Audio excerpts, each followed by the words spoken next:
கர்த்தராகிய இயேசு நாமத்தில் உங்களை வாழ்த்துகிற வரவேற்கிறேன். இந்த வேளையில் நம்மளுக்கு கொடுக்கப்பட்ட வார்த்தை யோவான் 2:8.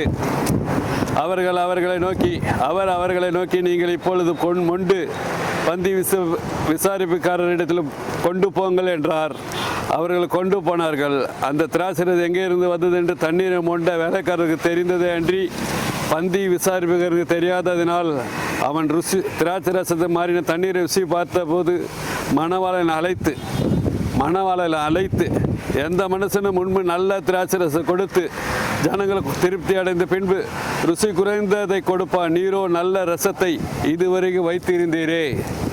நல்ல ரசம், ருசி உள்ள வாழ்க்கை, ருசி உள்ள ரசம். கர்த்தராகிய இயேசு கானா ஊர் கல்யாணத்தில் முதல் அற்புதம் செஞ்சார். 6 கச்சாடியில் தண்ணி நிரப்பினார். அதை திராட்சரசமாக மாற்றினார். சர்வ வல்லவர் அவர். ருசி உள்ள திராட்சரசம். பந்தி விசாரிப்புக்கார அதுக்கு ருசி பார்த்தபோது மணவாளனை அழைத்து இதுவரைக்கும் நல்ல திராட்சரசம் வைத்தீரே.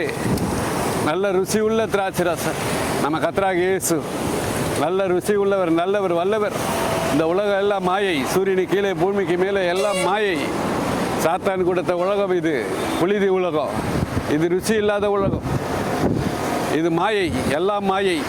நம்ம ருசி உள்ள வாழ்க்கை வைத்திருக்கிறார். நல்ல வாழ்க்கை, விசேஷத்த நன்மைகளை வைத்திருக்கிறார்.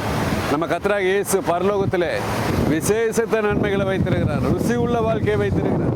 அவர் கொடுத்த திராட்சரசமே ருசியாக இருக்கிறது. பந்தி விசாரிப்புக்கிற மணவாளனை அழைத்து அவ்வளோ வல்லமையாக, அவ்வளோ அதிசயமாக அவன் சொல்கிறான். ஆச்சரியப்பட்டு அவன் சொல்கிறான், ருசி உள்ள திராட்சரசம். ஆனால் நம்மளுக்கு கர்த்தராகிய இயேசு நல்ல வாழ்க்கையை வைத்திருக்கிறார். ஒரு பரலோகத்தில் ஒரு ஸ்தலத்தை வைத்திருக்கிறார். 11 சீசருக்கு சொன்னார், உங்களுக்கு ஒரு ஸ்தலத்தை ஆயத்த பண்ண போகிறேன், உங்களுக்கு ஒரு ஸ்தலத்தை ஆயத்த பண்ண போகிறேன்னு சொன்னார். அந்த ஸ்தலம் நம்மளுக்கு தேவை. பரலோக ராஜ்யம் நம்மளுக்கு தேவை. பரலோகத்தில் இடம் இருக்கு.